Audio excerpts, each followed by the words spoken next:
सहगणा रघुनाथान्वितं तं सजीवं साद्वैतं सावधूतं परिजनसहितं कृष्णचैतन्यदेवं श्रीराधा कृष्णपादान् सहगणा ललिता श्रीविशाखान्वितांश्च हे कृष्णा करुणा सिन्धो दीनबन्धो जगत्पते गोपेश गोपिकान्त राधाकान्त नमोऽस्तुते तप्त काञ्चन गौराङ्गी राधे वृन्दावनेश्वरी वृषभानुसुते देवी प्रणमामि हरिप्रिये नमः ॐ विष्णुपादाय कृष्णप्रेष्ठाय भूतले श्रीमते भक्तिवेदान्त स्वामिनिति नामिने।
छोड़ना है धीरे धीरे। जगन्नाथ जगन्नाथ बलदेव सुभद्रा मैया सुदर्शन चक्र। वापस जगन्नाथ जगन्नाथ बलदेव सुभद्रा मैया सुदर्शन चक्र। वापस एक बार, अंतिम बार। जगन्नाथ जगन्नाथ बलदेव सुभद्रा मैया सुदर्शन चक्र। हरे कृष्णा। तो अभी हमने सांस ली, केवल 3 सांस ली। आपको 3 अश्वमेध यज्ञ करने का फल मिल गया है। तो कोई एक सांस भी इस धाम में लेता है तो उसे 1 अश्वमेध यज्ञ करने का फल प्राप्त होता है। सब लोग मेरे साथ बोलिए, हाथ ऊपर करके, हरे कृष्णा कृष्णा कृष्णा हरे हरे, हरे राम राम राम हरे हरे। 4 वेद, 108 उपनिषद और 18 पुराण भगवान के सामने पाठ करने का फल आपको मिल गया है। एक बार हरे कृष्ण महामंत्र बोलते हैं तो हमें इतना फल मिल रहा है कि आप उसकी कल्पना भी नहीं कर सकते। और जितना फल है, कितने भक्त जो वो पुरुषोत्तम निवास में निवास कर रहे हैं, पुरुषोत्तम क्षेत्र, काफी सारे भक्त हैं। आप लोगों का तो स्वर्गीय पूरा व्यवस्था है, लेकिन आपके मन में आया होगा, हाथ नीचे कर सकते हैं, कि इतना दूर हमें चल के जाना पड़ता है।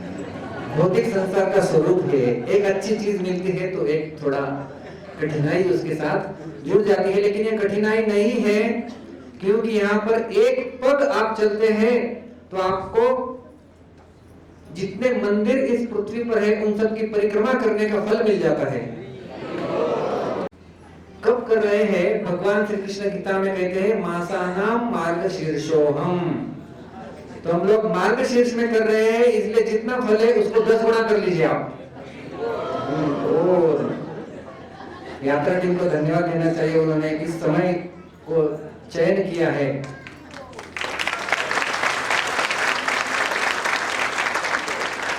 और जितना फल अभी वो हो गया उसको और 10 गुना कर दीजिए, क्योंकि हम लोग भक्तों के संग में एकत्रित आगे कर रहे हैं। तो इतना कुछ हम लोग अर्जित कर रहे हैं श्रील प्रभुपाद जी की कृपा से। आपको पता है इस्कॉन के आज विश्व में 700 से भी अधिक मंदिर है और इतने विग्रहों की सेवा के लिए इस्कॉन प्रसिद्ध है। तो संपूर्ण इस्कॉन में सबसे प्रथम विग्रह जिसका इंस्टॉलेशन श्रील प्रभुपाद जी ने किया था, कोई जानता है कौन से विग्रह थे वो? जगन्नाथ बलदेव सुभद्रा मैया की ही विग्रह थे, जिसकी पहला इंस्टॉलेशन प्रभुपाद ने किया था, फर्स्ट विग्रह। तो उसकी छोटी सी स्टोरी है कैसे वो हुआ। श्रील प्रभुपाद जी 1966 में जब अमेरिका में थे, तो अमेरिका में और कुछ भक्त थे तो थोड़े यहाँ वहां जा रहे थे, तो कोई भक्त सैन फ्रांसिस्को से भी वहां पर जुड़ गए। तो एक भक्त थी जिनका नाम था मालती। तो एक बार वो क्राफ्ट स्टोर होते ना अलग अलग, तो वहां पर गई। उन्होंने देखा एक भारतीय बनावटी का कुछ वस्तु दिख रहा है अजीबोगरीब। तो उन्होंने उसे उठा लिया और सोचा कि चलो मैं गुरुजी को प्रस्तुत करूंगी तो गुरुजी खुश हो जाएंगे। तो प्रभुपाद जी के सामने उन्होंने लाके रखा। प्रभुपाद ने तुरंत उसे दंडवत प्रणाम किया, ये तो जगन्नाथ जी है। तो प्रभुपाद जी कहे कि इसके साथ और भी 2 विग्रह होने चाहिए थे। बोली है। तो वो वास्तव में वो चोरी करके लाई थी, पैसे नहीं दिए थे तो वापस कैसे जाऊं, तो लेकिन वो गई। तो उसके बगल में उसके जैसे दिखने वाले, उनको तो कुछ समझ में नहीं आता था। हमें भी जब पहले देखते थे क्या समझ में आता था कौन है जगन्नाथ जी, हमें तो कुछ पता नहीं था। तो ऐसे उन्हें भी कुछ पता नहीं, तो लेके आ गए और 2 लेके आ गए। प्रभुपाद जी ने कहा यहाँ पर कोई है जो कार्विंग जानता है, लकड़ी के ऊपर कार्विंग कर सकते हैं? श्याम सुंदर जी ने हाथ उठाया। श्याम सुंदर प्रभु थे, तो श्याम सुंदर प्रभु ने हाथ उठाया। श्याम सुंदर प्रभुपाद ने कहा कि देखो ये विग्रह है, 3-3.5 इंच के थे। तो बोले इसको 3 फुट में इसको परिवर्तित करके बड़े विग्रह बनाने आपको। तो श्याम सुंदर उन्होंने वो टास्क ले लिया। तो 3 फुट के बड़े बड़े विग्रह बनाए गए और सैन फ्रांसिस्को में प्रभुपाद जी ने उनकी स्वयं के हाथ से प्राण प्रतिष्ठा की। और प्रभुपाद जी ने कहा कि ये विग्रह है, बड़े दयालु विग्रह है, इन्हें कोई नियम नहीं होता है अधिक, और कोई भी इसकी सेवा कर सकता है। जैसे बाकी हमारे मंदिरों में जो नियम होते हैं ना कि 5 बजे शंख बजना चाहिए, ये होना चाहिए। जैसे यहाँ पर कृष्ण आए तो तुरंत पहले शंख बजाना पड़ा, ड्रामा में भी सारे नियमों का, विधि विधानों का पालन करना होता है। लेकिन जगन्नाथ जी, आप जगन्नाथ में चले जाइए, उनको पूछिए भगवान कब सोते हैं, वो बोलेंगे भगवान की जब मर्जी हो जाएगी सो जाएंगे। सुबह हम लोग एक बार गए थे जप करने के लिए और पूछ रहे थे पंडा को कब भगवान उठेंगे। आपको क्या चिंता है, जब उनकी नींद खुल जाएगी तो उठ जाएंगे तो हम लोग जब करते बैठ गए तो 6 बजे भगवान उठ गए। तो कभी भी सोते हैं भगवान, कभी भी उठते हैं, और जब भी भूख लगती है तभी खा लेते हैं। तो हमारी वास्तव में भारतीय परंपरा को देखिए, आप सब लोगों के घर होते हैं तो उसमें एक बेडरूम होता है जहां पर हम लोग सोते हैं, एक किचन होता है जहां पे खाना बनाते हैं, एक हॉल होता है जहां पे सब एकत्रित आते हैं। तो इस प्रकार से हमारे अलग अलग कमरे होते हैं, भले कितना भी बड़ा बंगला हो या छोटा 1-2 BHK है, लेकिन जब संपूर्ण सृष्टि के मालिक भगवान को जब कुछ करना होता है, उनके कमरे देखिए। जब उनको भोजन करना है तो वो जगन्नाथपुरी आते हैं, जब उनको सोना होता है तो वो श्रीरंगम तमिलनाडु में चले जाते हैं, जब उनको नृत्य करना होता है तो वो वृंदावन या नवद्वीप मायापुर चले जाते हैं, और जब उन्हें श्रृंगार करना होता है तो वो द्वारका चले जाते हैं। तो संपूर्ण भारत भर में भगवान अपने अलग अलग कमरे स्थापित किए हुए हैं, और ये हम आज उनके किचन में आए हुए हैं भोजन, क्योंकि यहाँ पर भगवान भोजन के लिए बहुत प्रसिद्ध है। तो श्रील प्रभुपाद जी ने फिर उन्हें बताया कि केवल आप जब भी मंदिर में आएंगे केवल पत्ता पुष्पा फूल फल ये आप लेके आइए, उनको अर्पण कर दीजिए। आरती कैसे करना है प्रभुपाद जी ने सिखाया। और उसी समय प्रभुपाद जी ने संपूर्ण गांव का नाम चेंज कर दिया। सैन फ्रांसिस्को जिसका नाम था उसका नाम दे दिया न्यू जगन्नाथपुरी। तो लोगों को तो दीक्षा देते हुए नाम परिवर्तन होते हुए हमने देखा होगा, लेकिन प्रभुपाद जी ने पूरे गांव का भी नाम परिवर्तित कर दिए थे। न्यू जगन्नाथपुरी सैन फ्रांसिस्को बन गया। इसी प्रकार से न्यू जर्सी और कई क्षेत्र वो न्यू वृंदावन बन गए। आज भी कई भक्त हमारे दुबई वगैरह में रहते हैं तो दामोदर देश, राधा देश, इस प्रकार से अलग अलग नाम जो है वो कई क्षेत्रों के दिए गए हैं। तो वो पहला विग्रह इस्कॉन का फर्स्ट इंस्टॉलेशन प्रोग्राम जो हुआ वो जगन्नाथ जी, बलदेव और सुभद्रा इनका हुआ। यहाँ पर गौड़ीय वैष्णव के लिए खास करके जो है वो श्री चैतन्य महाप्रभु इस जगन्नाथपुरी धाम में निवास किए। श्री चैतन्य महाप्रभु जो कि श्री राधा और कृष्ण दोनों एकत्रित है। आप कहेंगे ऐसा कैसे हो सकता है, ऐसा कैसे हो सकता है? तो वो चैतन्य महाप्रभु वो अंदर से श्रीमती राधा रानी का भाव है और बाहर से कृष्ण है। तो अंदर कुछ और बाहर कुछ और। तो भगवान ने कलयुग में सोचा ये कलयुग के नमूने बिल्कुल निकृष्ट दर्जा के लोग हैं, इनका अंदर कुछ और होता है और बाहर कुछ और होता है, उनके लिए मुझे ऐसा ही अवतार लेके आना होगा, अंदर कुछ और बाहर कुछ और। तो अंदर है श्रीमती राधा रानी का भाव और बाहर है वो भगवान। पुर को औदार्य धाम कहा जाता है और ये जो जगन्नाथपुरी धाम है ये ऐश्वर्य और माधुर्य इनका कॉम्बिनेशन, और उसके साथ साथ इसे विप्रलंब क्षेत्र भी कहा जाता है। तो यहाँ पर मूड ऑफ सेपरेशन, तो जैसे श्रीमती राधा रानी भगवान से विरह अनुभव करती है उसी प्रकार से जो विरह क्षेत्र है, और उसी विरह क्षेत्र के लिए उसी विरह को मिलन में परिवर्तित करने के लिए रथ यात्रा महोत्सव भी होता है। तो यहाँ पर है जगन्नाथ जी, उसे कहते हैं नीलाचल धाम, और वहां पर एक गुंडीचा मंदिर जिसे कहते हैं सुंदराचल धाम। तो नीलाचल और सुंदराचल यहाँ का जो प्रवास है उसे कहते हैं रथ यात्रा। तो ये रथ यात्रा श्रील प्रभुपाद जी ने, वास्तव में ये रथ यात्रा केवल यहीं पे हुआ करती थी उड़ीसा में। हम लोग केवल दूरदर्शन पे देखते थे कि ये रथ यात्रा हो रही है उड़ीसा में, है कि नहीं, DD1 पे ये आता था, उतना ही हमें पता था। लेकिन श्रील प्रभुपाद जी इस रथ यात्रा को विश्व में लेके गए और श्रील प्रभुपाद जी कहे सैन फ्रांसिस्को में पहली रथ यात्रा श्रील प्रभुपाद जी ने की, और वो कहे कि ये केवल उड़िया नाथ नहीं है, ये क्या है, जगन्नाथ है। तो सारे जगत में ये रथ यात्रा होनी चाहिए। और इस प्रकार से रथ यात्रा की एक बार श्रील प्रभुपाद जी अपने भक्तों के समूह में थे। प्रभुपाद जी ने ऐसे ही एक व्यक्ति को प्रश्न पूछ लिया। एक भक्त थे, प्रभुपाद जी को चामर कर रहे थे। तो प्रभुपाद जी ने उसको पूछा, बताओ महात्मा गांधी श्रेष्ठ है कि मैं श्रेष्ठ हूं? वो भक्त क्या बताए, अभी महात्मा गांधी तो महात्मा है। तो प्रभुपाद जी स्वयं बताए, वो कंफ्यूज हो गया। तो प्रभुपाद जी स्वयं बताए, देखो महात्मा गांधी वो व्यक्ति थे जिन्होंने ब्रिटिशर्स को भारत से दूर भगा दिया, लेकिन मैंने सारे ब्रिटिशर्स को रथ यात्रा में लगा दिया है। और जो पंखा लगा रहे थे वो ब्रिटिशर थे। आज भी आप विश्वास नहीं करेंगे, लंदन में एक ऐसी भव्य रथ यात्रा निकलती है, वहां पर उनका वो नेशनल हॉलिडे डिक्लेयर किया जाता है और सारे ब्रिटिशर्स वहां पे सलामी देते हैं और वहां का राजा वहां पर झाड़ू मारता है। ये लंदन की बात है, क्योंकि यही की परंपरा है। राजा इंद्रदुम्न यहाँ पर झाड़ू लगाया करते थे। यहाँ पे छोटा बड़ा कोई नहीं है। हमारे कितने भी बड़े इंडस्ट्रियलिस्ट आप हो, कितने भी बड़े क्यों ना हो, रास्ते पे नंगे पैर कितने लोग चले। तो यहाँ पे कोई छोटा कोई बड़ा कोई नहीं है। नासिक के मेन रोड में चल सकते हैं ऐसा, धोती कुर्ता पहने हुए यहाँ वहां देख रहे जय जगन्नाथ बोलते हुए, बीट बैग हाथ में है। नासिक के मेन रोड में, यहाँ का मेन रोड है। मेन रोड नहीं, ग्रैंड रोड है, ग्रैंड मेन रोड कह सकते हैं इसे। तो ये श्रील प्रभुपाद जी की कृपा। तो चैतन्य महाप्रभु जो कि राधा और कृष्ण दोनों एकत्रित रूप में आए हुए हैं, सुना है, सुना है? पुराने जमाने का है थोड़ा। तो 1 2 का 4, 4 2 का 1। तो वैसे ही चैतन्य महाप्रभु एक भगवत तत्व है।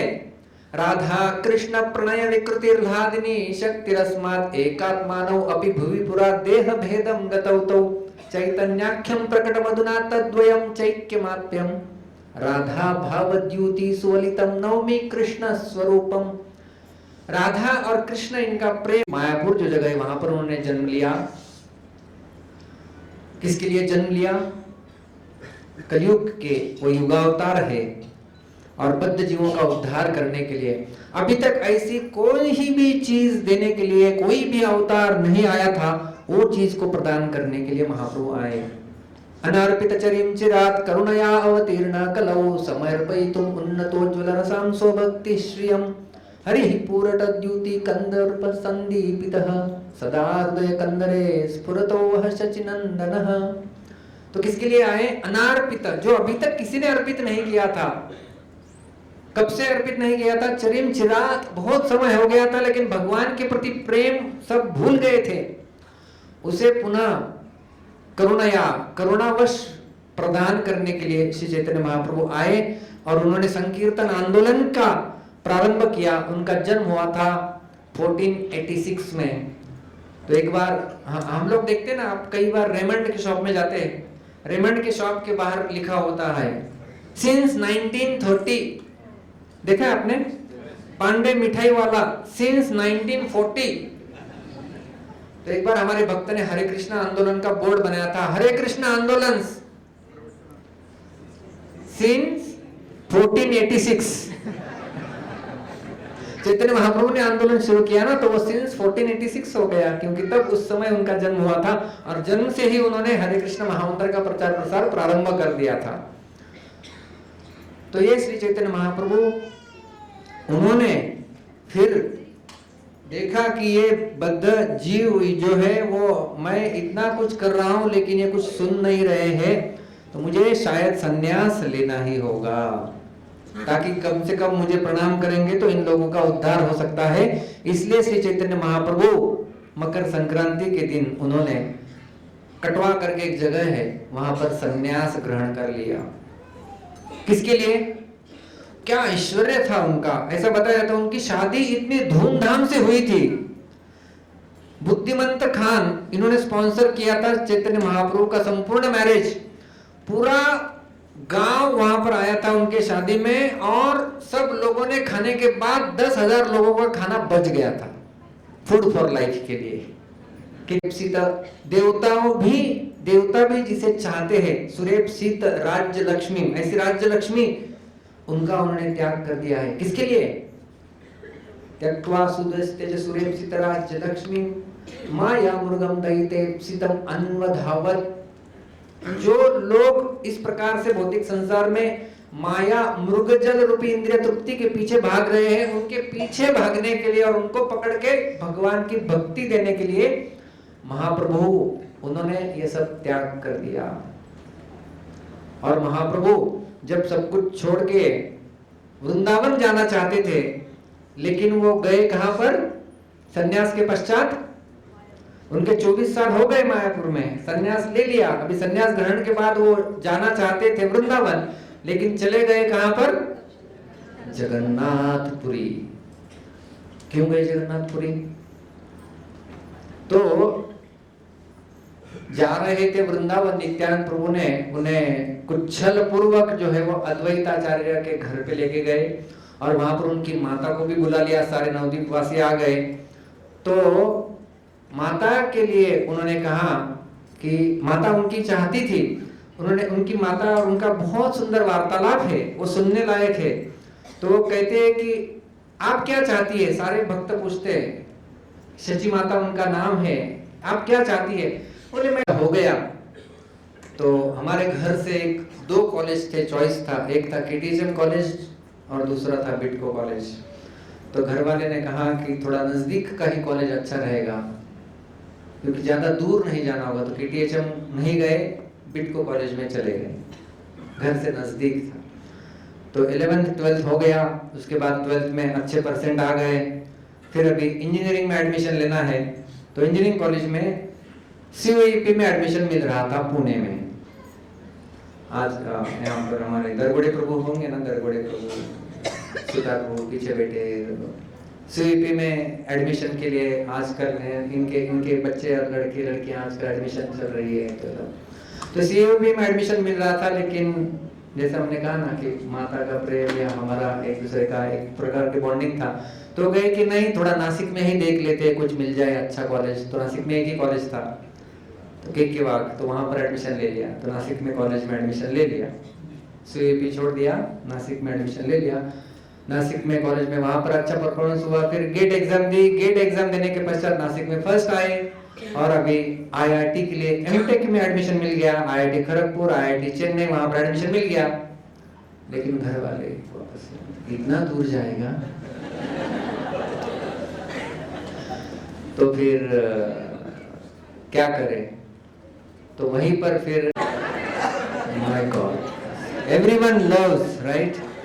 सब कोई प्रेम करता है, उसको 1 करोड़ गुना गुणाकार कर लीजिए, उतना प्रेम सची माता का महाप्रभु के प्रति था। लेकिन महाप्रभु ने वो सब त्याग कर दिया हम जैसे बद्ध जीवात्माओं का उद्धार करने के लिए, उसको दिलाने के लिए उन्होंने। तो माता कही कि यदि ये जगन्नाथपुरी में रहेगा तो उसकी न्यूज थोड़ी बहुत आती रहेगी, क्योंकि ये वृंदावन चला जाएगा तो वृंदावन बहुत दूर है नवद्वीप से। तो इसलिए चैतन्य महाप्रभु फिर जगन्नाथपुरी की ओर प्रस्थान किए, और रास्ते में चलते चलते उन्होंने क्या क्या देखा? साक्षी गोपाल का मंदिर देखा, जो अभी हमने पास टाइम देखा, जो शायद हम लोग कल देखने वाले हैं। और उसके पश्चात उन्होंने खीर चोर गोपीनाथ, जिसकी खीर हमने खाई है, उसका भी दर्शन महाप्रभु ने किया, उसकी कथाएं सुने। और उसके पश्चात तुरंत जगन्नाथपुरी में उन्होंने प्रवेश कर लिया, सार्वभौम भट्टाचार्य का उद्धार कर दिया। फिर 6 साल दक्षिण भारत भ्रमण करते करते नासिक में भी आए थे महाप्रभु। वो ब्रह्मगिरी, पंचवटी, वो सब क्षेत्र देखे थे, और वहां से फिर तुरंत 6 साल बाद यहाँ पर आए, और 18 साल यहाँ से और कहीं पर महाप्रभु नहीं गए। तो जो भी भक्त थे, जैसे हम लोग 4 दिन यहाँ पर इस यात्रा में आए हैं, उस समय बंगाल से अलग अलग क्षेत्रों से 4 महीनों के लिए भक्तगण यहाँ पर आया करते थे। कितने महीने? 4 महीने। और हम लोग तो ट्रेन से आए, कोई लोग फ्लाइट से आए। वो कैसे आते थे? पैदल चलते हुए आते थे। तो 4 महीने यहाँ पे रहने के, 1 महीना तो कम से कम पैदल लगेगा। 800-900 किलोमीटर आना है, तो 1 महीना आने का और 1 महीना जाने का। तो उनका 6 महीना हॉलीडेज रहता था, और 6 महीना फिर वो घर में कार्य करते थे। तो इस प्रकार से ये सारे महाप्रभु के अंतरंग पार्षद यहाँ पर महाप्रभु को मिलने के लिए आया करते थे। तो ये श्री चैतन्य महाप्रभु यहाँ पर 6 महीने तक 18 साल तक रुके, और उन अनंत लीलाएं उन्होंने यहाँ पर प्रदर्शित की। लेकिन खास करके मैं कुछ 4-5 उनके छोटी छोटी लीलाएं, या उसमें से, क्योंकि महाप्रभु जो आए वो एक भक्त के रूप में आए। अपनी आचार्य भक्ति शिकायमु सवारे, भक्ति का उन्होंने स्वयं आचरण किया, और अपने उदाहरण से स्थापित किया कि भक्ति भगवान की कैसी होनी चाहिए, वो यहाँ पर उन्होंने स्थापित किया। तो उनसे हम लोग बहुत कुछ सीख सकते हैं। तो सर्वप्रथम चैतन्य चरितामृत में बताया गया है कि भक्ति के कई सारे साधन हैं। भक्ति के छोड़ दीजिए, भगवान के साथ हमारा संपर्क जोड़ने के लिए कई सारे साधन हैं। योग मार्ग है, अष्टांग है, ध्यान है, बहुत सारे मार्ग है। साधन मध्ये श्रेष्ठ यही 5 अंग, कृष्ण प्रेम दिए 5 चिर अल्प संग। सारे साधन है, लेकिन साधनों में श्रेष्ठ ये 5 अंग है, 5 अंग है। और इन 5 अंगों का थोड़ा भी कोई व्यक्ति संग कर लेता है, कृष्ण प्रेम जन्मे 5 चिर अल्प संग, इन 5 में से एक के भी साथ हमारा अल्प संग भी हो गया तो कृष्ण प्रेम जन्म हो सकता है हमारे हृदय में। जानना चाहेंगे 5 अंग क्या है? ABCDD, बहुत सिंपल है, याद रखना। ABCDD। A for association of devotees, भक्तों का संग। B फॉर भागवत आश्रय, ग्रंथना Shrimad Bhagavat. C for chanting the holy names of the lord, Hare Krishna महामंत्र। D फॉर डीटी वर्शिप, भगवान के विग्रहों की सेवा। एंड आखिरी वापस एक D, वो है धाम वास, धाम वास। ये हमारा जो गीता कोर्स वाला ABCD नहीं है, ये ABCD है। ये 5 अंग है और इन 5 अंगों को महाप्रभु ने कैसे दर्शाया और हमने भी किस प्रकार से इन 5 अंग को करना चाहिए। जैसे हम लोग अभी धाम में है धाम वास कर रहे हैं, तो ये भक्ति का एक अंग यहाँ पर हो रहा है। तो ऐसे ये 5 अंग कहाँ है? तो सर्वप्रथम क्या है? A स्टैंड फॉर एसोसिएशन, भगवान के भक्तों का संग। तो भगवान के भक्तों का संग हमारे जीवन में अति आवश्यक होता है। हमारे सर यहाँ पर उपस्थित है, शिंदे सर, जिन्होंने हमें संस्कृत का एक श्लोक सिखाया था, तो उनका अनुमति से मैं सुनाना चाहूंगा। चंदनम शीतलम लोके चंदनादपि चंद्रमा चंद्र चंदनयोर मध्ये शीतला साधु संगति। इस संसार में चंदन बहुत शीतल माना जाता है ना। चंदनम शीतलम लोके, इस लोक में चंदन शीतल है। चंदनादपि चंद्रमा, उस चंदन से भी और अधिक शीतल क्या है? चंद्रमा, रात का शीतल चंद्रमा। लेकिन इन दोनों में भी चंद्र चंदनयोर मध्य शीतला साधु संगति, इन दोनों में भी शीतलता यदि कोई प्रदान करता है तो है भगवान के भक्तों की संगति। तो भगवान के भक्तों की संगति हमारे जीवन में अति आवश्यक है।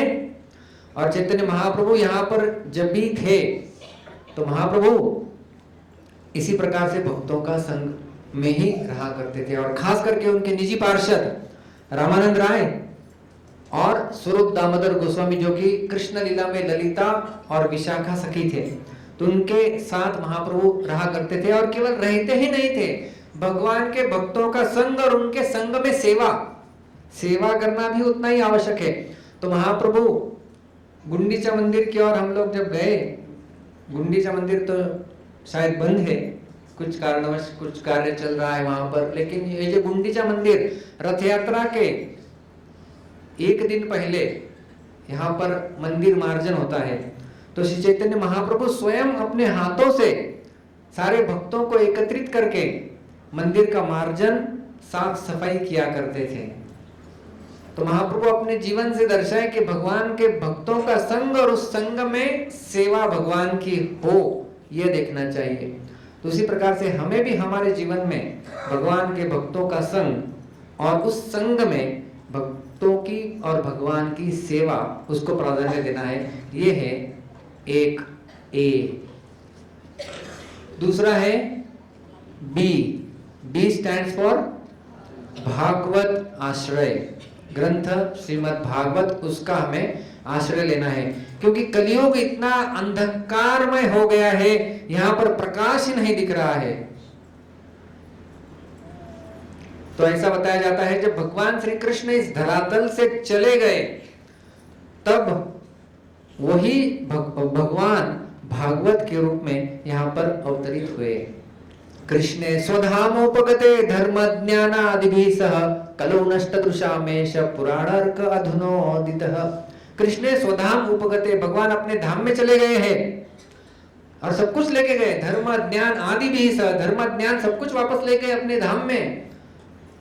कलौ नष्टदृशामेश पुराण अर्क अधुनोदितः। अर्क कहते हैं सूर्य को, तो पुराण, ये भागवत रूपी पुराण जो है वो इसका उदय हुआ है और ये सब विश्व को अभी प्रकाशित कर रहा है। इसलिए हमें भागवत का आश्रय ग्रहण कर लेना चाहिए, जो कि सर्व वेदों का सार माना जाता है। सर्व वेदांत सारम ही श्रीमद् भागवतम इष्यते तद्रसामृत तृप्तस्य नान्यत्र स्यादरतिः क्वचित्।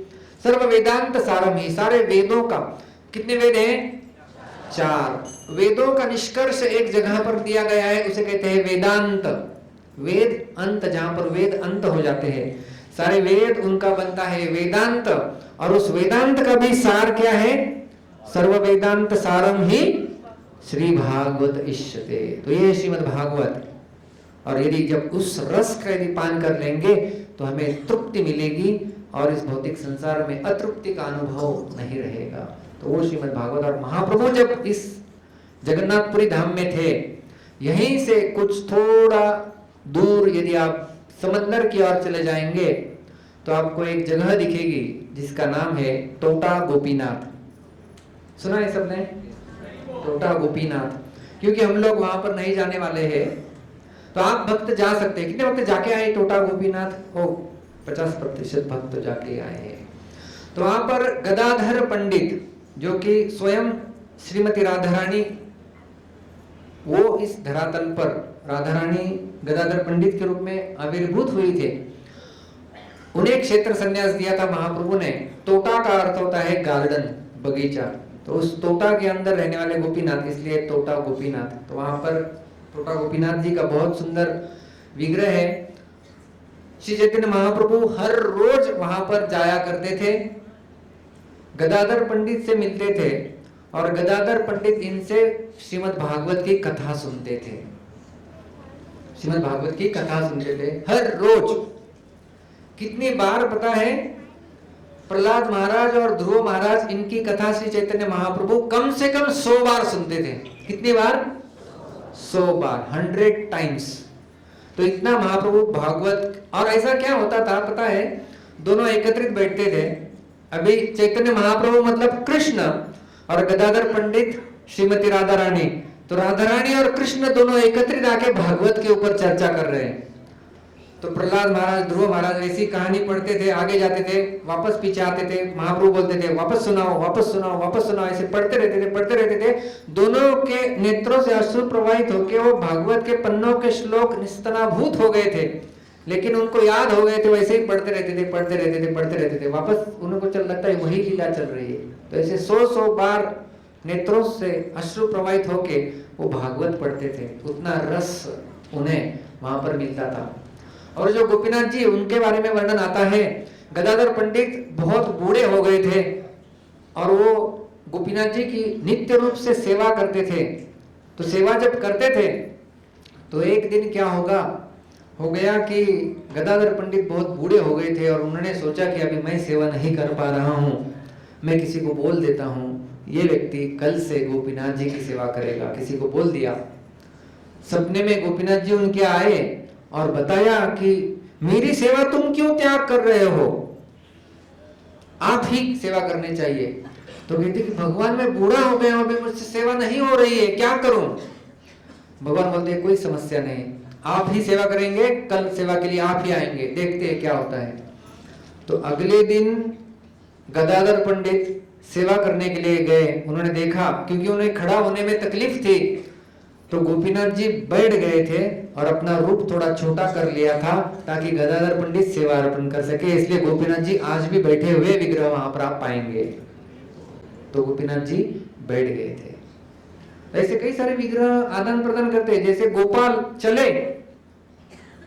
चले थे, अलारनाथ में वो भगवान है, वहां पर वो खाए। आप अलारनाथ कितने भक्त गए थे? अलारनाथ काफी भक्त देख के आ गए। तो वहां पर श्री केतन करके एक भक्त थे, वो वहां पर सेवा करते थे। वास्तव में क्या था कि वो उसकी भी विग्रहों की स्थापना ब्रह्मा जी के द्वारा की गई है। और दक्षिण भारत से कुछ अलवार, जानते हैं आपने अलवार नाम सुना होगा, अलवार। तो वो अलवार वहां पर सेवा के लिए लाए गए थे, इसलिए उन विग्रह का नाम पड़ गया अलवार नाथ। तो अलवार नाथ बोलते बोलते अपभ्रंश होके वो क्या हो गया?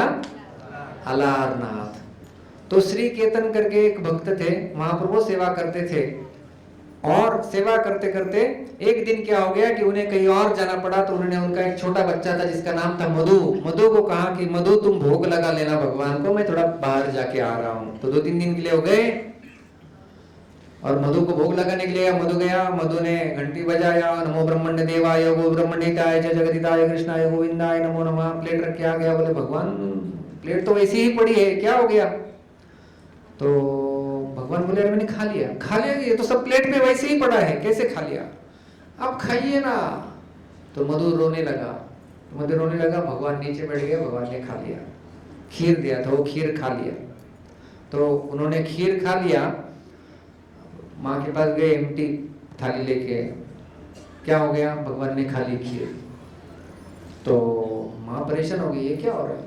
तो 2 समय 3 बार जैसे ही दिया, प्लेट एम्प्टी ही आने लगी। माता परेशान हो गई, माता कुछ बोल नहीं रही है। तो एक दिन पिताजी आ गए। फिर तीसरे दिन पिताजी ने पूछा क्या हो रहा है?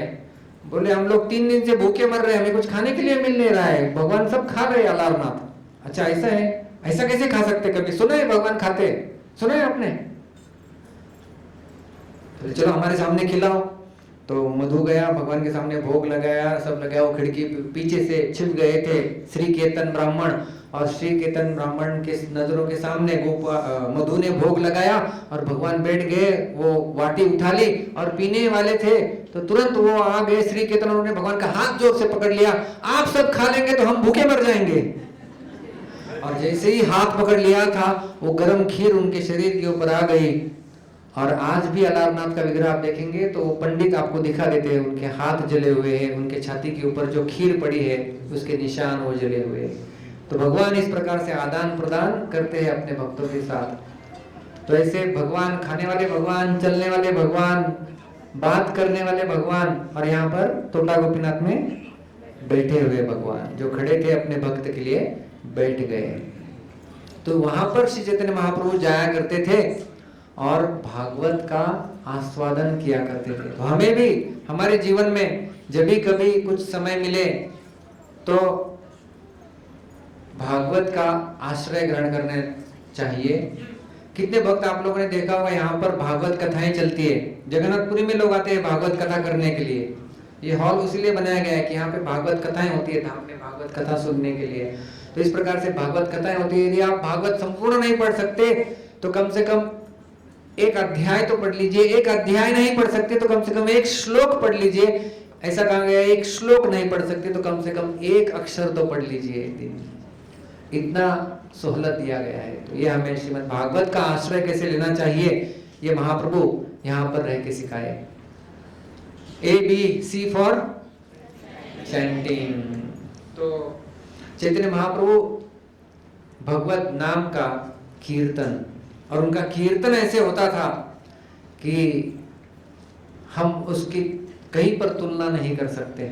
ऐसा कीर्तन महाप्रभु का गंभीरा। हम कई भक्त आज गए थे वहां पर, तो हम भक्त यहाँ से चलते चलते वहां पर थक गए थे।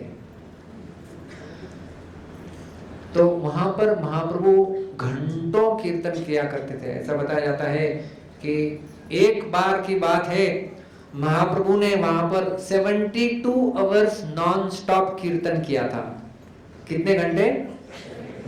बिना खाए, बिना पिए, बिना सोए, 3 पूर्ण दिन। तो इस प्रकार से महाप्रभु कीर्तन किया करते थे। और वास्तव में वही कीर्तन को देने के लिए ही तो महाप्रभु आए थे। और उस कीर्तन को करने के लिए कुछ मूल्य देना होता है, हमें कुछ मूल्य देना होता है। आपको जप करने के लिए कहा जाता है, कोई पैसे देने होते हैं आपको जप करने के लिए? जी नहीं, मुफ्त में लेना होता है। भगवान का नाम है हरे कृष्णा कृष्णा कृष्णा हरे हरे, हरे राम राम राम हरे हरे, हरे नाम एव केवलम, कलौ नास्तेव गतिरन्यथा। चैतन्य चरितामृत में ये श्लोक 3-4 बार आता है। स्वयं महाप्रभु बताते हैं कलयुग में और कोई उपाय नहीं है, नास्तेव। और 3 बार कहा गया हरे नाम एव केवलम। केवल यही एकमात्र साधन है इस संसार से तर जाने का, अन्य दूसरा कोई साधन नहीं है। जो नवविधा भक्ति आपने सुनी है, नवविधा भक्ति, नवधा भक्ति, साधन मध्य श्रेष्ठ नवविधा भक्ति, कृष्ण प्रेम कृष्ण दिते धरे महाशक्ति। ऐसी शक्ति है इन साधनों में कि कृष्ण प्रेम प्रदान कर सकती है। और यदि इन 9 में से भी किसी को एक ही करना है, इतना क्यों कहने के लिए बोल रहे हैं हमें? एक ही बताओ कुछ। तार मध्य सर्वश्रेष्ठ नाम संकीर्तन, निरपराध नाम लैले पाए प्रेम धन। यदि केवल एक नाम संकीर्तन को भी आप पकड़ लेंगे तो क्या होगा? कृष्ण प्रेम हमारे हृदय के अंदर पुनः जागृत हो सकता है। तो इसलिए भगवान के नाम का उच्च स्वर में कीर्तन, और उस कीर्तन में नृत्य, ये महाप्रभु की देन है हमारे लिए। तो यदि वो नहीं करेंगे तो हम श्री चैतन्य महाप्रभु का आदर ठीक से नहीं कर रहे हैं, या उनकी विधि को ठीक से पालन नहीं कर रहे हैं, ऐसे हमें समझना चाहिए। क्योंकि आज हम यहाँ पर भी गए थे, हरिदास ठाकुर, इनका भजन कुटीर। तो चैतन्य महाप्रभु और हरिदास ठाकुर इनके बीच में वार्तालाप जब होता है, तब हरिदास ठाकुर को महाप्रभु प्रश्न पूछते हैं कि यहाँ पर इस संसार में चर अचर कई सारे वस्तुएं हैं। चर का अर्थ होता है चलने वाले, और अचर का अर्थ है एक जगह पर स्थिर, एक जगह स्थिर। ये वृक्ष आदि ये चलते नहीं है, इनका उद्धार कैसे होगा? तो हरिदास ठाकुर ने कहा कि जब भगवान के भक्त एकत्रित आके जोर से कीर्तन करेंगे, अपने हाथ ऊपर उठा के हरे कृष्णा कृष्णा कृष्णा हरे हरे, हरे राम राम राम हरे हरे, तो उनका तो उद्धार होगा। जो सुनेंगे, हाथ ऊपर उठते हैं तो यहाँ से तरंगे बाहर आती है, और इन तरंगों से पूर्ण भूमंडल पवित्र हो जाता है, इसलिए हाथ ऊपर करके कीर्तन किया जाता है। तो संपूर्ण भूमंडल पवित्र होता है, और सारे लता वृक्ष पत्थर आदि इन सब का उद्धार हो सकता है जब रास्ते पर जो है वो इस प्रकार से भगवान के नाम का कीर्तन किया जाता है। और खास करके जब भगवान के भक्तों के संगति में किया जाए तो उसका क्या कहना। संकीर्तन इतना शक्तिशाली है, जब भगवान के भक्तों के संग में एकत्रित आके, एक बार नारद मुनि भगवान के पास पहुंच गए वैकुंठ में, और कहा कि आपका परमानेंट एड्रेस चाहिए, आधार कार्ड बनवाना है, परमानेंट एड्रेस चाहिए। तो भगवान बताते उनका परमानेंट एड्रेस क्या है। नाहं तिष्ठामि वैकुंठे योगिनां हृदयेषु वा, यत्र गायन्ति मद्भक्ताः तत्र तिष्ठामि नारद। नाहं तिष्ठामि वैकुंठे, मैं वैकुंठ में नहीं रहता हूँ। कितने लोग वैकुंठ जाना है? भगवान नहीं रहते वैकुंठ में, फॉर योर इंफॉर्मेशन। नाहं तिष्ठामि वैकुंठे योगिनाम हृदयेषु वा, योगियों के हृदय में मैं नहीं रहता हूँ। तो भगवान कहाँ रहते हैं? भगवान बताते हैं यत्र गायन्ति मद्भक्ताः, सारे नासिक के भक्त जब एकत्रित आके उच्च स्वर में हाथ ऊपर करके भगवान का नाम लेते हैं, हरे कृष्णा कृष्णा कृष्णा हरे हरे, हरे राम राम राम हरे हरे, तब वहां पर मैं उपस्थित होता हूँ, ऐसा भगवान ने कहा। इसलिए कहा जाता है कलिकाले नाम रूपे कृष्ण अवतार। लोगों को फॉरेन की चीजें बहुत पसंद होती है कि नहीं? Something from the foreign imported from this place. हम लोग जब हरिदास ठाकुर की भजन कुटीर में गए थे, वहां पर एक रशियन परिवार था, सारे भक्त उनके साथ फोटो निकाल रहे थे। इन हरिदास ठाकुर भजन कुटीर विद रशियन डिवोटीज। तो फॉरेन का कुछ है तो हमारा तुरंत एक देखने का नजरिया बदल जाता है। इसलिए महाप्रभु ने सोचा इन लोगों को देना भी है, क्योंकि ये लोग फॉरेन का बहुत कुछ चाहते हैं, तो हरिनाम भी उन्होंने फॉरेन से लाके दिया है। गोलोकेर प्रेम धन हरिनाम संकीर्तन, गोलोक से लाके दिया है, फॉरेन इतना दूर से लाके दिया है। तो हम लोग जब रास्ते से जाके कीर्तन करेंगे तो लोगों को बोलने का कि ये भी जो है वो मेड इन गोलोक। तो वहां से सीधा लाके दिया है हमारे लिए, तो हमें केवल उसका स्वीकार करना चाहिए प्रेम से, जो श्री चैतन्य महाप्रभु ने यहाँ पर हमें सिखाया है। Next, D stand for deity worship, भगवान के विग्रहों की सेवा।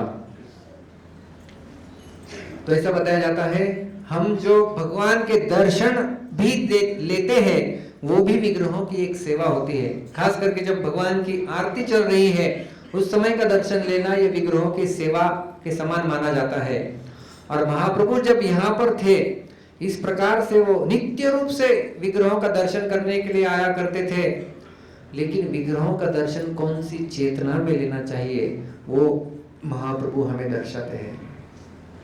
महाप्रभु कहीं भी ऐसा वर्णन नहीं है कि जगन्नाथ जी के सामने जाके उन्होंने दर्शन दिया है, ऐसा वर्णन नहीं है। कहीं भी जगन्नाथ जी के सामने महाप्रभु नहीं गए। आपने देखा गरुड़ स्तंभ, गरुड़ स्तंभ की और भी पीछे एक ऐसी मुद्रा है, वहां पर 3 उंगलियां रखने की जगह आप देख सकते हैं, जिन्होंने नहीं देखा वो देख सकते हैं कि महाप्रभु इस प्रकार से जो है वो, क्योंकि उनकी हाइट भी 7 फीट उतनी बड़ी थी। महापुरुष थे, चरणारविंद महापुरुष के लक्षण होते, उनकी हाइट बड़ी होती है और उनके हाथ अजानुलंबित भुजौ, घुटनों के नीचे उनके हाथ जाते, तो इस प्रकार से जब वो देखते थे तो वो वहां पर हमेशा पीछे रह के उन्होंने जो है वो दर्शन किया है। तो दूसरों को सदैव आगे रखकर स्वयं पीछे रहकर भगवान के विग्रहों का दर्शन करना ये महाप्रभु विग्रह सेवा में बताते हैं। एक बार की बात है, ऐसे महाप्रभु गरुड़ स्तंभ के यहाँ पर रह के विग्रहों का दर्शन कर रहे थे, निमग्न हुए थे।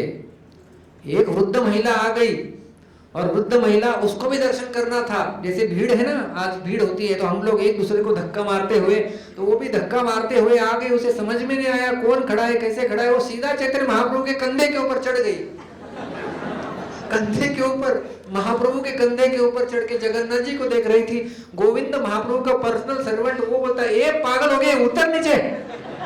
उसको पकड़ के नीचे उतर रहे थे। महाप्रभु को समझ में आया, महाप्रभु ने गोविंद को डांट दिया, ए असभ्य व्यक्ति, तुझे समझ में नहीं आता वो कितना प्रेम कर रही है जगन्नाथ जी से, कितनी उत्सुकता है उसका दर्शन करने के लिए।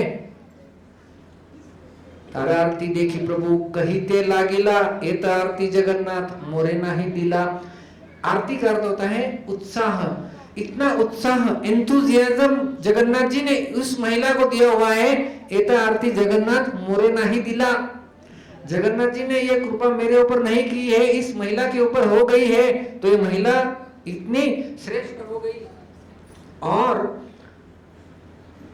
महाप्रभु क्या कहते हैं, जगन्नाथेर आविष्ट इहार तनु मन प्राणे, मोर स्कंदे पद दिया छे ताहे नाही जाने। कि जगन्नाथ को देखने में उसका तन मन धन इतना एकत्रित हो गया था कि वो मेरे कंधे के ऊपर चढ़ गई, वो समझ ही नहीं पाई कि कहां चढ़ रही है। इसलिए महाप्रभु क्या कहते हैं, अहो भाग्यवती ए वंदी इहार पाए, ये कितनी भाग्यवती है, इसके मैं चरणों की वंदना करता हूँ। अहो भाग्यवती ए वंदी इहार पाए, इहारे प्रसादे आए छे आरती आमार वहाय। इसकी यदि कृपा मुझे मिलेगी तो मुझे भी जगन्नाथ को देखने का उत्साह जागृत हो जाएगा। तो इस उत्साह के साथ जगन्नाथ जी का हमें दर्शन करना चाहिए। न केवल कौन कहाँ है, कहाँ जा रहा है, मुझे क्या मांग रहा हूं भगवान के साथ, जी नहीं। केवल निमग्न होके इस आर्तता के साथ जब हम जगन्नाथ जी के सामने जाएंगे, तब जगन्नाथ जी हमें स्वयं जो है वो दर्शन दे सकते हैं। तो अगली बार जब जाएंगे तो उस महिला का वृत्तांत याद रखना। गरुड़ स्तंभ के पास में महाप्रभु कहते हैं वंदी इहार पाए, इनके चरणों की मैं वंदना करता हूं, क्योंकि उससे आरती जो जगन्नाथ जी ने दी है वो मुझे नहीं दी है। इस प्रकार से महाप्रभु जो है वो विग्रहों की सेवा किस प्रकार से होनी चाहिए वो दर्शाते हैं। और विग्रहों की सेवा बिल्कुल अखंडित होनी चाहिए। जैसे भगवत गीता में भगवान कहते हैं ना कि भगवान, जैसे कल नरसिंह प्रभु बता रहे थे कि भगवान के सामने पाप लेके कोई नहीं जा सकता। येषां त्वन्तगतं पापं जनानां पुण्यकर्मणां ते द्वन्द्व मोह निर्मुक्ता भजन्ते मां दृढ़व्रताः। दृढ़व्रत भगवान गीता में भगवान 7वें अध्याय में बताते हैं कि येषां त्वन्तगतं पापम, जब पापों का अंत हो गया है और जनानां पुण्यकर्मणां, पुण्य और सुकृति का भंडार जब उनके साथ में है, वही लोग दृढ़ता पूर्वक भक्ति कर सकते हैं। और उस दृढ़ता को बढ़ाने के लिए पापों को छोड़ना होगा। इसलिए यहाँ पर जो है वो यमशिला है? यमशिला में पैर रख के सारे पाप छोड़ के हम अंदर चले जाते हैं और भगवान यमराज जी को चकमा देके दूर से दरवाजे से बाहर निकल के आते हैं है ना। तो सिंह द्वार से प्रवेश करते हैं, उत्तर दक्षिण कहीं से तो बाहर निकल के आ जाते हैं। पाप गए अभी और छोड़ दिया, वापस वहीं से भी आना होता है। रात को कई बार सारे दरवाजे बंद हो जाते हैं, तो मैंने देखा कई वक्त जानबूझकर अभी तीसरी सीढ़ी के ऊपर पैर नहीं रखना है, उसको लांग कर छलांग लगा कर आते हैं। तो जगन्नाथ जी ने ये यमराज को वहां पर सेवा में लगा के रखा है कि सारों के पाप हर लो। और व्यवस्था समिति इस प्रकार से देखती है कि ये लोग निर्विघ्न रूप से भगवान के विग्रहों की सेवा करें। वो सीन डिटॉक्स हो गया, नीचे सीन डिटॉक्स हो गया। तो मंदिर व्यवस्थापन समिति और पंडा पुजारी लोग उन्होंने और एक ऐड कर दिया उसमें, सीन डिटॉक्स के साथ साथ डिजिटल डिटॉक्स।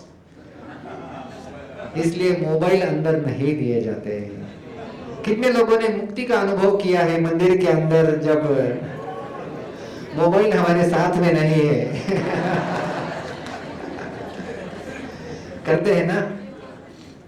तो वही मुक्ति का अनुभव बार बार भी किया जा सकता है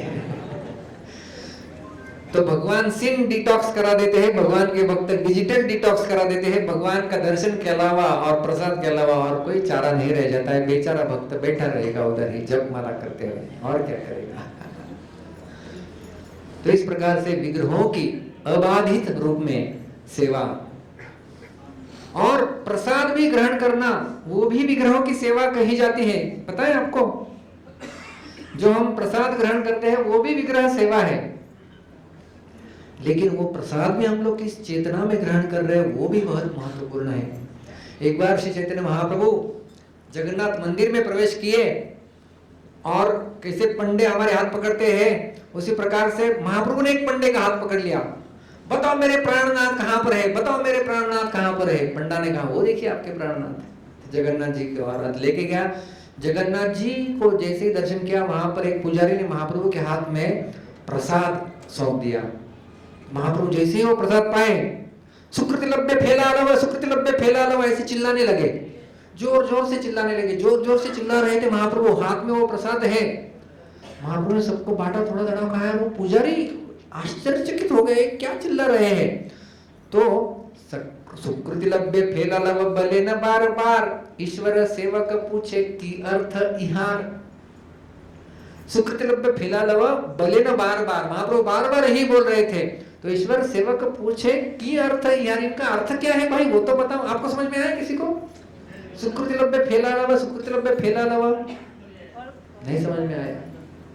महाप्रभु बताते हैं, प्रभु कहे ए ये दिला कृष्ण अधरामृत, ब्रह्मादि दुर्लभ ये निंदये अमृत।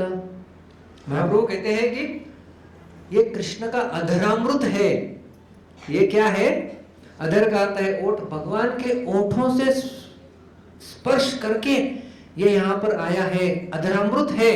और देवताओं का अमृत भी इसके सामने शुद्ध है, कोई काम का नहीं है। निंदये अमृत कृष्णेर ये भुक्त शेष तार फेला नाम, तार एक लवजे पाए से ही भाग्यवान। जो भगवान कृष्ण ने उच्चिष्ट के रूप में छोड़ दिया गया है उसका नाम है फेला। उसका नाम क्या है? जोर से बोलिए, फेला। उसका नाम है फेला। और जो बहुत भाग्यवान व्यक्ति है उसे ही लवमात्र प्राप्त हो सकता है, उसे ही लवमात्र प्राप्त हो सकता है। और हम लोग तो दिन रात उठते बैठते कितना प्रसाद ग्रहण कर रहे हैं। आज तो इतना सुंदर प्रसाद ग्रहण किया, दोपहर में लंच मानो राजभोग की थाली खा रहे हो। आप सबको आनंद आया? तो हमारी सारी किचन की टीम लगी हुई है, जानकीनाथ प्रभु, अच्युत प्राण प्रभु, रणधीर कृष्ण प्रभु, ये सारे लगे हुए हैं इतना मधुर प्रसाद बनाने के लिए। बहुत भाग्यवान लोग हैं, उन्हें ही मिलता है। तो आप बहुत भाग्यवान हैं। सुकृति, सुकृति मतलब बहुत पुण्य जिसने प्राप्त किया है। लभ्य जब प्राप्त होता है, फेला लव। सुकृति लभ्य फेला लव, लव का अर्थ होता है थोड़ी मात्रा में। तो जब बहुत सुकृति कोई करता है तब उसे भगवान का थोड़ा सा प्रसाद प्राप्त हो सकता है। ये महाप्रभु दर्शा रहे थे कि भगवान के प्रसाद को हमने किस प्रकार से लेना चाहिए। यही तो कृष्ण अधरामृत, भगवान के अधरामृत है ये, और आदर पूर्वक उसे हमें ग्रहण करना चाहिए। तो प्रसाद यहाँ पर कहा गया, उसे लांघना नहीं चाहिए, उसे यहाँ वहाँ फेंकना नहीं चाहिए, उसे प्रेम से ग्रहण करना चाहिए। ऐसा इस प्रसाद का महत्व है। तो आखिरी डी क्या है? धामवास, भगवान के धाम में निवास। कोई व्यक्ति कोई कुछ क्षण के लिए भी यदि कोई व्यक्ति धाम में रहता है तो उसे बहुत कृपा मिलती है। तो आपको ये पता होगा कि जैसे हमने नील माधव का कल ड्रामा देखा, नील माधव, तो ब्रह्मा जी की आयु एक परा होती है। कितनी होती है? एक परा। तो उसके दो भाग होते हैं, उसे कहते हैं परार्ध। तो एक परार्ध और द्वितीय परार्ध। किसको याद है? नरसिंह प्रभु ने कल बताया था ब्रह्मा जी का कौन सा आयु चल रहा है अभी? 51। माय गॉड, आप इतने अच्छे से सुनते हैं। द्वितीय परार्ध प्रारंभ हो गया है, 51 अभी के ब्रह्मा की आयु है। और ये जो है तो नील माधव पहले परार्ध में उनकी पूजा होती है। हमारे राम कुमार जी बता रहे थे कि नील माधव जो है वो उनकी पहले परार्ध में उनकी सेवा होती है, वो दर्शन आदि देते हैं, लेकिन उसके पश्चात जो है वो भवताप बढ़ जाता है।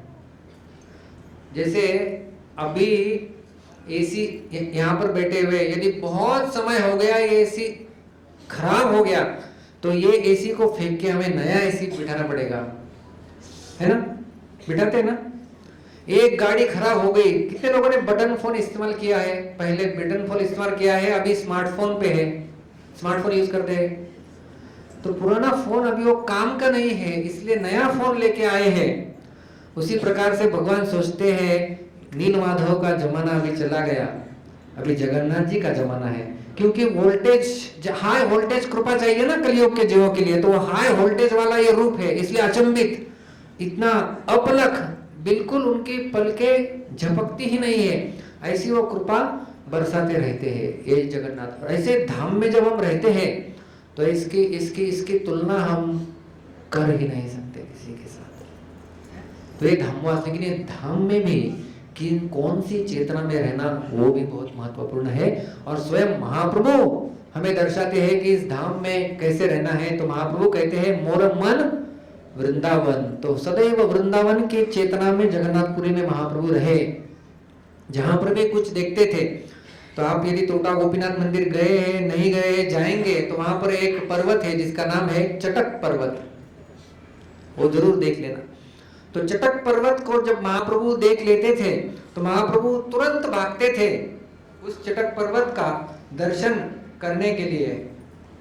चटक पर्वत देखी गोवर्धन भ्रमे, धाइया चले आर्तनाद कोरिया क्रंदने। चटक पर्वत को जब महाप्रभु देखते थे तो जोर से हाथ ऊपर करके भागते थे रोते रोते, और श्लोक बोलते थे। कौन सा श्लोक? मेरे पीछे बोलिए। हंताय मद्रिरबला हरिदास वर्यो, यद राम कृष्ण चरण स्पर्श प्रमोदः, मानं तनोति सह गो गणयोस्तयोर्यत्, पानीयसूयवस कंदर कंदमूलैः। तो ये श्लोक चिल्लाते हुए महाप्रभु जाते थे। ये श्लोक का विस्तार से हमने हमारे मंदिर में गोवर्धन पूजा जब सेलिब्रेट की उस समय दिया है, किसी को चाहिए तो वो प्रवचन हमारा सुन सकते हैं। तो गोवर्धन का स्मरण करते हुए महाप्रभु भागते थे चटक पर्वत की ओर। जैसे ही समंदर देखते थे महाप्रभु को यमुना का स्मरण होता था, और वो वहां पर उसके बीच में जाके छलांग लगा के कूद देते थे। तो ऐसे एक बार हो गया, क्या हो गया, शाम के समय सारे भक्त गए, और सारे भक्त थे, महाप्रभु समंदर के बीच में चले गए यमुना समझकर। मत महाप्रभु भ्रमिते भ्रमिते आई टोटा हईते समुद्र देखे न आचंबिते। आई टोटा, और जो टोटा गोपीनाथ का वहां पर जगह है, वहां पर महाप्रभु ने समुद्र देखा और यमुना का स्मरण हो आया, और वहां पर यमुनार भ्रमे प्रभु धैया चलीला अलक्षिते ये सिंधु जले झाप दिला। सिंधु जले, समुद्र के जल में उन्होंने अपने आप को झोंक दिया, मानो यमुना चल रही है। तो महाप्रभु लहरों के साथ यहाँ वहां जा रहे थे, और सारे भक्त पीछे से आ रहे थे। उन्हें समझ में नहीं आया महाप्रभु कहाँ गए, ढूंढ रहे, महाप्रभु नहीं मिल रहे। तो कई भक्त, उन्हें पता था महाप्रभु कहीं सिंहद्वार की ओर चले गए, कोई कहाँ चले गया, चटक पर्वत की ओर चले गया देखने के लिए। सार्वभौम भट्टाचार्य आदि सारे जो है वो तीर पर ही जाके भ्रम करते। आखिर तक सुबह हो गई, ढूंढते ढूंढते महाप्रभु का कोई पता नहीं लगा। सारे भक्त इतने परेशान हो गए, महाप्रभु गए कहाँ, कहीं ये धरातल को छोड़ के तो नहीं चले गए। ऐसा कहते कहते सोच रहे थे और जा रहे थे, सारे भक्त जा रहे थे। अचानक वहां से एक मछुआरा भागते भागते भागते आते हुए देखा।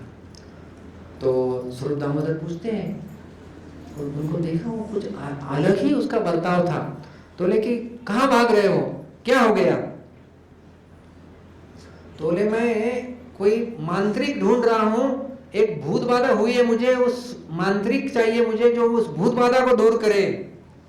वो मछुआरा था, उसने पहले दिन वास्तव में मछुआरा जाल बिछा के रखा था, और जाल में महाप्रभु का शरीर अटक गया था, और उसने जाल निकाला था, जाल जो जाला बाहर निकाला था, और उसने देखा ये तो डेड बॉडी, जाल खसायते तारा अंग स्पर्श होइला, स्पर्श मात्र सही भूत हृदय संचिला।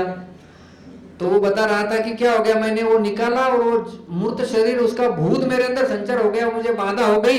ये इतना भयानक भूत है, मुझे अभी तक भूत बाधा नहीं हुई। जब भी भूत बाधा होती थी मैं नरसिम्हा आरती बोलता था, लेकिन अभी मैंने जब नरसिम्हा आरती बोली तो ये भूत मुझे और बाधा करने लगा, और जोर से पकड़ लिया, मेरा गला पकड़ लिया। वो क्या कर रहा है, भूत बाधा हो गई, मुझे कुछ बचाइए, मुझे कुछ बचाइए, मुझे कुछ बचाइए। तो स्वरूप दामोदर उन्होंने एक ऐसा अपना हाथ रखा, उसके सर के ऊपर थोड़ा सा कुछ मंत्र बोल दिया, 3 झापड़ लगाए जोर से, और ठीक हो गया। वाले बोले ये कोई भूतवीत नहीं, ऐसी चैतन्य महाप्रभु है। ऐसे कैसे, मैं चैतन्य महाप्रभु को देख रखा हूं पहले भी। इस व्यक्ति के सारे मानो एक स्केलेटन के रूप में ये यहाँ पर है, कुछ मांस नहीं है इनके शरीर के अंदर, हाथ इतने लंबे लंबे हैं, आंखें ऊपर है, मानो मूर्त शरीर है। तो स्वरूप दामोदर समझाते हैं कि जब भाव अवस्था में कोई व्यक्ति भाव विभोर अवस्था में होकर ऐसा चला जाता है, तभी उसके ये लक्षण होते हैं, चले हमें दिखाओ कहां पर है। तो जाते हैं सब महाप्रभु को उठाने के लिए, अभी जोर से एक ही विधि है महाप्रभु को उठाने की, हाथ ऊपर करके सारे भक्त हरे कृष्णा कृष्णा कृष्णा हरे हरे, हरे राम राम राम हरे हरे, जोर से क्रंदन करते हुए कीर्तन करते हैं। महाप्रभु उठ जाते, महाप्रभु कहाँ आ गया, मैं कहाँ आ गया, मैं कहाँ था।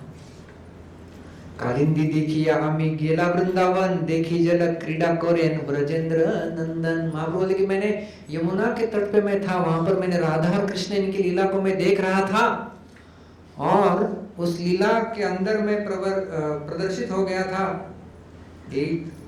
और उस लीला को मैं देख रहा था, उसके अंदर मैं आ गया। अभी आपने मुझे उस लीला से बाहर क्यों निकाला, अभी तक महाप्रभु उस लीला में ही थे।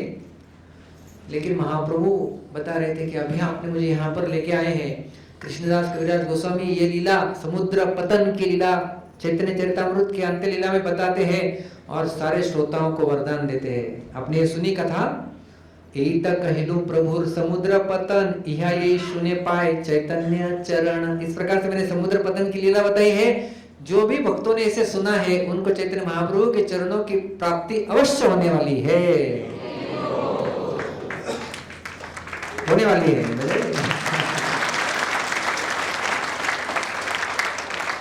तो चैतन्य महाप्रभु के चरणों की प्राप्ति हो सकती है यदि कोई व्यक्ति चैतन्य चरितामृत के इन श्लोकों को और महाप्रभु के इन दिव्य भावों को सुनता है। महाप्रभु के भाव तो बड़े गंभीर है, हम कोई पात्रता नहीं रखते उन्हें बताने के लिए, लेकिन इसलिए शास्त्रों के एज इट इज यदि जब हम श्लोक सुनते हैं तब हम उसके साथ अपने आप को जोड़ सकते हैं। तो ऐसे महाप्रभु यहाँ पर रुके, जगन्नाथ जी का दर्शन उन्होंने यहाँ पर किया और अपनी अनंत लीलाओं को यहाँ पर प्रदर्शित किया। और खास करके हम यहाँ से क्या लेके जाएंगे, तो महाप्रभु जो भेंट देने के लिए आए हैं उस भेंट को हम लोग लेके जाएंगे, और वो है नाम संकीर्तन रूपी भेंट। कलयुग के लिए खास करके ये जो भेंट देने के लिए आए हैं, श्री कृष्ण चैतन्य हर प्रभु नित्यानंद, यार प्रकाश सर्व जगत आनंद। संपूर्ण जगत में आनंद का बाण लाने के लिए चैतन्य महाप्रभु ये संकीर्तन आंदोलन लेके आए हैं, और इसमें कोई पात्रता नहीं है। पात्र अपात्र न देखी स्थान स्थान, ये यहाँ पाए तहाँ कोरे प्रेम दान। कोई पात्र है कोई अपात्र है, कुछ देखा नहीं महाप्रभु ने, और सबको ये हरे कृष्ण महामंत्र बांट दिया है। तो आप में से कई लोग होंगे जिन्होंने अभी तक हरे कृष्ण महामंत्र का जप प्रारंभ नहीं किया होगा, तो आप इस धाम में हैं, हरे कृष्ण महामंत्र का जप आप प्रारंभ कर दीजिए। जिन्होंने पहले से प्रारंभ कर लिया है, एक माला करते हैं, वो भगवान के नाम की कम से कम धाम में 2 माला कर सकते हैं।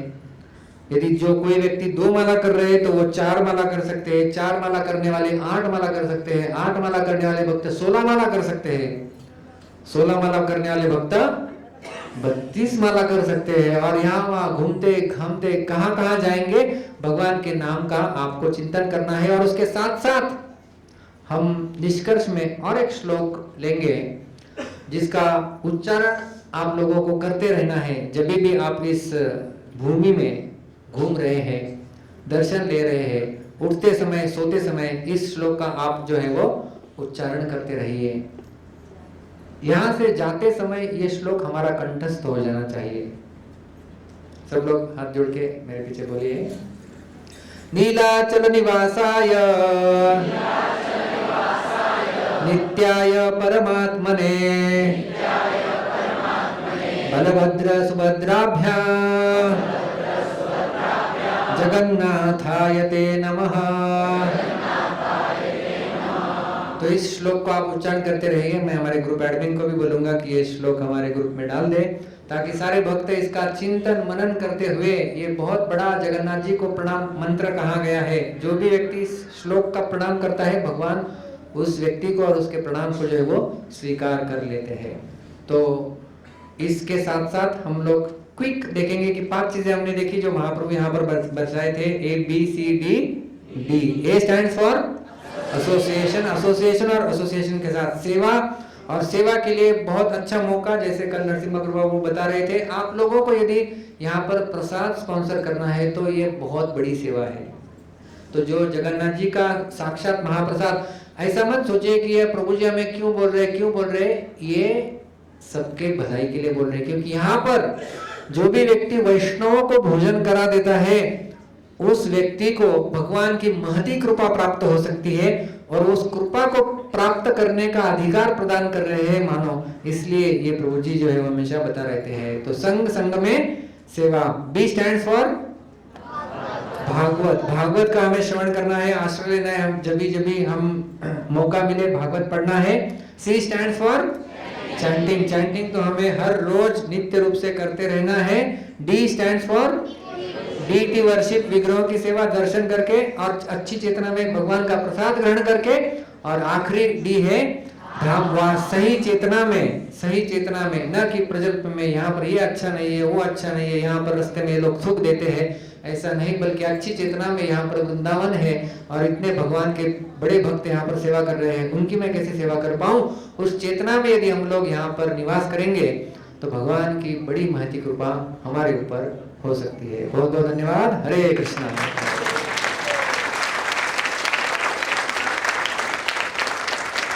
जय श्री जगन्नाथ बलदेव सुभद्रा मैया की, श्री जगन्नाथ पुरी धाम की, समवेत गौर भक्त वृंद की, जिनकी कृपा से हम लोग यात्रा कर रहे हैं, श्रील प्रभुपाद की, निताई गौर प्रेमानंदे।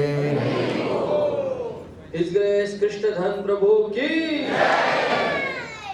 तो हम प्रभु जी को बहुत धन्यवाद देना चाहेंगे।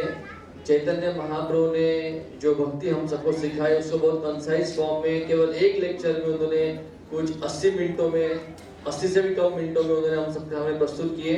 और जो 5 फॉर्मूला ABCD इसको हम यहाँ से लेके जाएं, ताकि इस जगन्नाथपुरी धाम को हम पूरे जीवन पर्यंत हमारे हृदय में रखेंगे और साधना में रखेंगे। थैंक यू वेरी मच प्रभु जी। तो कल का शेड्यूल हमारा बहुत विशेष है, तो अनाउंसमेंट आप ध्यान से सुनिए, जो नहीं है उनको भी सुनाइए, ताकि